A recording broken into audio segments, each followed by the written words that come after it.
Camera चालू आहे का? हो दाखव बरोबर काय राहिलं काहीच नाही दाखव. राज्यात भयानक चित्र आहे. जमीन कमी पाणी जास्त अशी परिस्थिती आहे. शेताची पार नदी झाली आहे.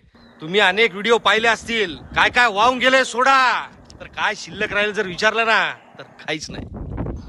नवरात्र सणाचे दिवस घरात पीठ बेसन सोड, चहाला साखर शिल्लक नाही.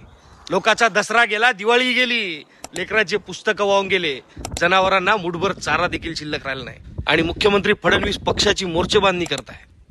करो जाओ करा, खुशाल करा. पण सकाळी एक बातमी पाहिली. मुख्यमंत्री म्हणतो की शेतकऱ्यांना सरसकट ओला दुष्काळ नुकसान भरपाई शक्य नाही. 21 लाखाचा पलंग बनवायला पैसे आहे, 20 लाखाचं किचनची ट्रॉली बनवायला पैसे आहे.